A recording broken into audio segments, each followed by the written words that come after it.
Minnesota women's basketball won 7 conference games last year. Only one player is off. I mean, almost everybody is back this year, including 4 different players who averaged double digits scoring last season.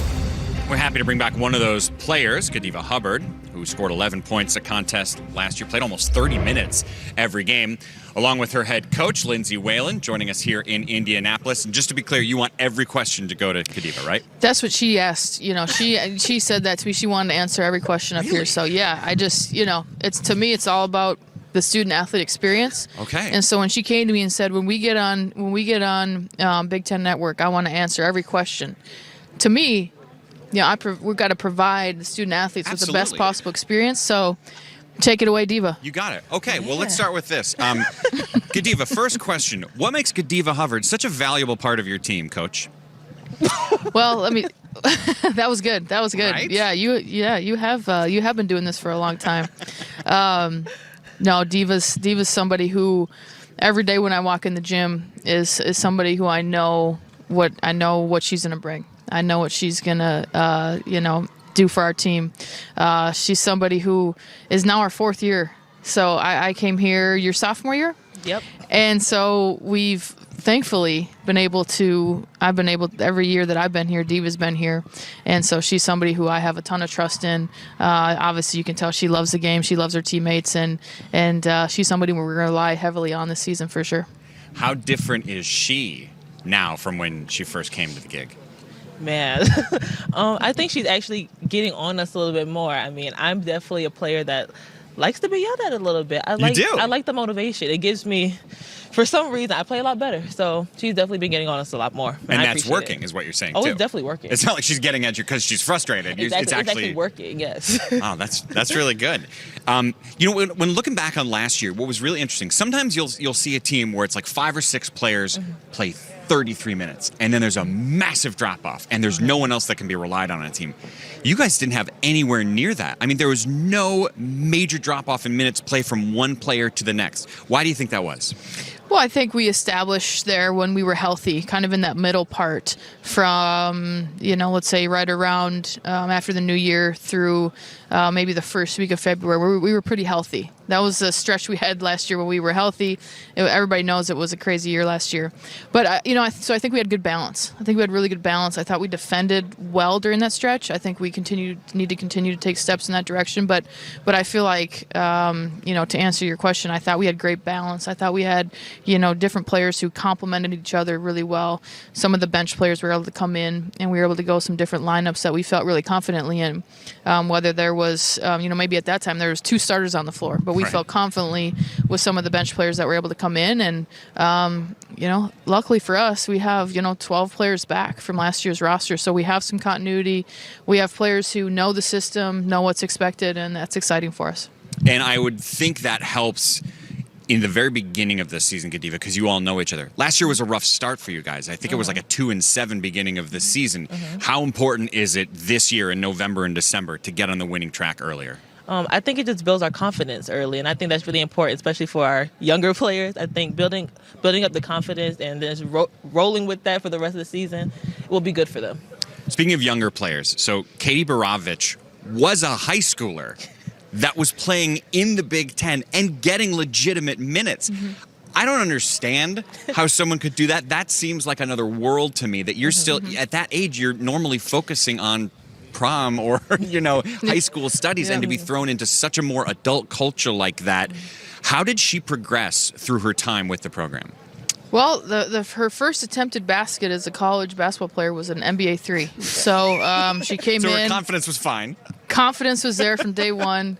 Fearless kid. She's fearless. And so she played in all, she was there with us for 14 games. She played in all the games.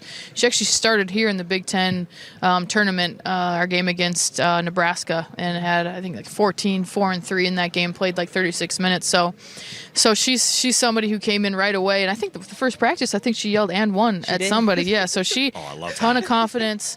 She's a really, she's going to be, a great point guard, and she's got a lot of charisma, and like I said, she's fearless. So she was, from day one, she was a lot of fun to coach and see what she was going to do in practice. Where can she grow this year, now that she'll actually have like a full year under her belt? Well, I think leadership-wise, I think, she is. So last year she is a sophomore, but she'll get last year back because it was a COVID year. So I think just having that year, I think leadership-wise, just continuing to use her voice and continue to encourage her teammates will be a really, really big step for her. You have made a lot of threes in your time at Minnesota, but I looked at the list. If you want the record, which Bantam has, you need 148. So here's what I'm looking for. 20 to 33-point attempts every game. I don't think that's too much to ask. No, I would love it because, like I say, every time she shoots it, I think it's going in. Is that right? Oh yeah, I think it's going in every time, and so I want her to shoot a lot. That's one of something on our team that's a strength of a lot of our players is that we can really shoot it, and so I want them. I don't want them turning down shots. So, hey, if 20 or 30 a game attempts is doable, I'm here for it. Not, we'll see, but yeah. Okay, we'll give it a run, huh? That seems like a green light, Gadiva. Yeah, 30 attempts. Oh yeah, she's definitely giving me the green light. I mean, that's on the record. Yeah, that's true. You need to shoot 33s a game. That's basically what she said. That's what I heard. How different is your team when Jasmine Powell is on the court? Oh, it's much different. She pushes the pace, which is something that I think we emphasize in practice. She gives us great shot selection. She's great at passing. She's given a lot of people a lot of open looks, and I think that's really important for our team, especially because, like Coach said, we can all shoot the three. Right. So I think that's really important. What would you say is the thing that Coach Whalen has emphasized the most about defense for this upcoming season? Helping the helper, so making sure that we just trust each other enough to get up on that player, and then if something were to happen, we have each other's backs. What kind of a jump can this team make defensively this year? Well, I think with the continuity and having the second year that we all have in the system, I think it's, we'll see. It's hard to say for sure, but there's no question that we should be better, and that's where we need to be better. There's no doubt about that. But from what I've seen in practice, use an adjective, but there's definitely, a big jump, a great jump. However it is that we know we can score, we know we can shoot it now, guarding the ball, finishing with the rebound and getting stops is going to be really important for this team. So the way they're competing right now and the way that they're making each other better in practice, obviously as a coach makes me excited for the chances for that happening this season, and continuing to prove on the defensive end is going to be huge for us. Our producers get in my ear and talking about the 148 threes we need from you, and they're saying we have some proof that this is an option. That Rachel Bantam needs to be scared because, at least in video games, you've got game. I was going to go to the tape. Go to the tape. Just a little bit. Film don't lie. Just a little bit. Just a little bit. All right. Who won this, by the way? We actually had to end it in the fourth quarter because Payton had to get to his first interview. Oh, so he quit. So there was. So technically it was a forfeit. Oh, that's a win. And that's a win in my book. That's a huge win. Thank you. All right, so everybody at home, let's remember 148. The countdown is on. That's it. And if it's less than 33s a game, your coach is going to be upset with you. Lindsay, Gadiva, thanks for talking to us. Absolutely. Thank you so much. As for the men, let's check in with Dave. Mike, thank you. Ben Johnson taking over. Former Golden Gopher, much the same model as the women's team, now taking over as the head coach. You see some big losses in the transfer portal, but a ton of gains in that portal as well. A team that is largely comprised of transfers with just two scholarship players back from last year, and one of them, unfortunately, Isaiah Enan, out for the year. Very pleased to have Ben Johnson here, along with Payton Willis, who is in his second stint at the University of Minnesota, transferring back to Minnesota. I want to start with that. It's such an interesting story, Payton. So you were a transfer to Minnesota, you left, you come back. What's it like to be back on campus? Yeah, it's great. I didn't know how it was going to be when I first came back. It's kind of like deja vu a little bit. Since we started back practicing and stuff, it feels like I never left, though. Coach Johnson was saying he's recruited you 4 different times. Every stop that he's been at, has his pitch changed at all? Like, well, how did he get you this time, or maybe he didn't get you in a previous stop? I mean, when he went to Xavier, the pitch changed just slightly, but him just being himself and the relationship I developed with him is the same. So, Ben, you, as I said, you played at Minnesota. You're from Minneapolis. You have such deep connections to the Twin Cities and to this school. How does that ease the transition for you? Immensely. I think it's really helped me from day one. I know the community. I know what works, what doesn't work. They know me. They know my personality. I think relationships really matter. And to be able to kind of hit the ground running with those relationships, not only recruiting, but within the building, within the athletic department, with how we're going to operate on a day-to-day basis, it's been immeasurable. And it's been something that I think has given me, my staff, my players confidence, knowing that, I kind of know the good and the bad. I know what's coming, and I understand the lay of the land. I think that's just really important. What works in Minnesota? Yeah. You said you know what works and what doesn't work. What works? I think the biggest thing for us is the authenticity piece, being real, being who we are every single day. Minnesota's a special place, and I firmly believe that. And I think each one of our guys will slowly learn, if they don't already, how special it is. And that's why it's great to have a guy like Payton back. He wouldn't have came back if he didn't believe in the university. Eric Curry wouldn't have decided to come back if he didn't believe in what we were doing and have faith in it and love to play at Minnesota.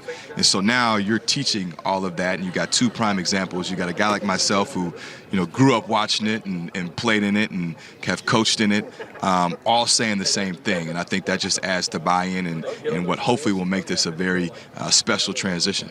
In what ways is Coach authentic? He used that word, authenticity. How does that come out day to day? Yeah, very personal, very relatable. You can go to him. He's very approachable with each and every player. So I feel like having that kind of not friend relationship, but being able to approach him and talk about anything just gives us more trust in him. The fact that you have been coached by Coach Johnson before, how does that allow you, and Eric Curry would be in the same way, right? Someone you have a relationship with already, but how does that allow you to become even more of a leader on a group of guys who don't know Coach Johnson, haven't played for Coach Johnson? I'm kind of different than Eric. I never truly played for Coach Johnson. I just got recruited by him. So, right.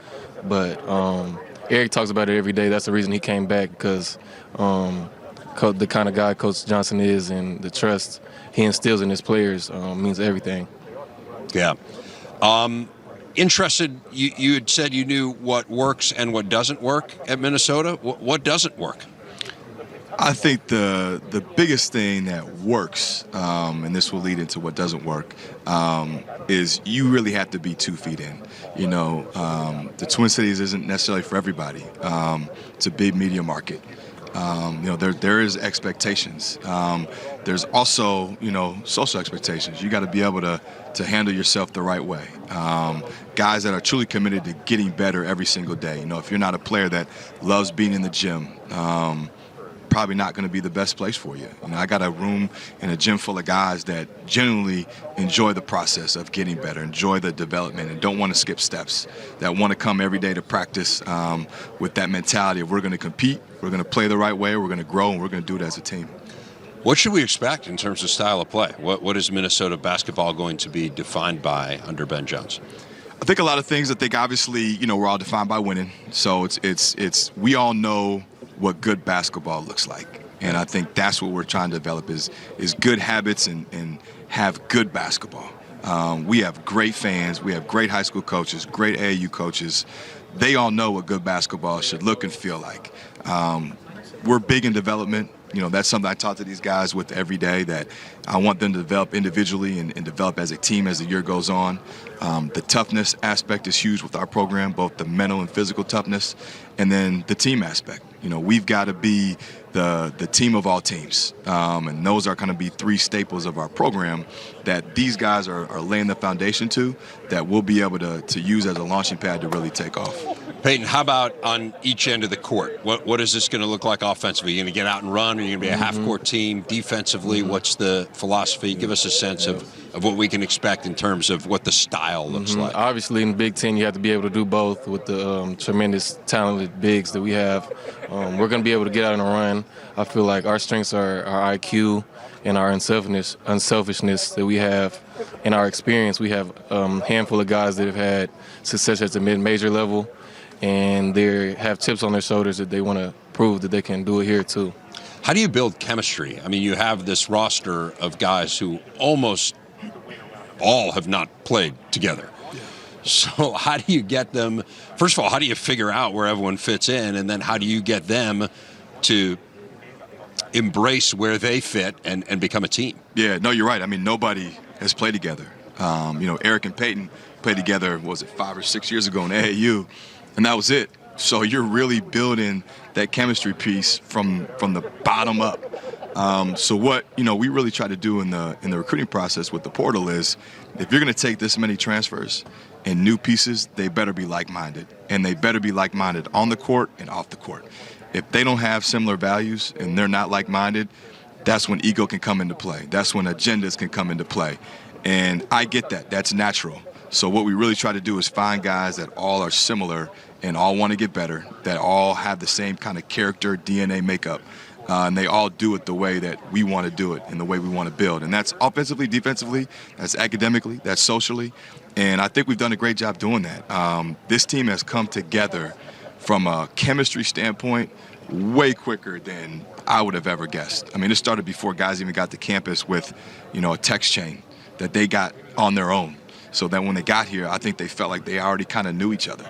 And they've just built. And when you see one guy on campus, you see 6, 7, 8 of them. And that's a great thing as a coach, to know that that locker room's where you want it. And now, again, those guys are going to lay the foundation of what we're building in the future, and that's going to be really sustainable. Payton, you've played at the high major level. You've also played a little bit at the mid-major level. Most of these guys are mid-major transfers. So how can you help them understand how it's different in the Big Ten than in some of the places they came from? Yep. I took emphasis this summer working out with Stephen Feldy, our strength and conditioning coach, and helping these guys embrace and learn about the physicality of the Big Ten. I think that's a big part of it. Each and every night it's going to be a battle, so that's a big part of it, physicality. Payton, Willis, Ben Johnson, thanks so much, guys. Looking forward to watching this team come together, and Coach, really great to have you back in the league. Thank you, man. Appreciate it.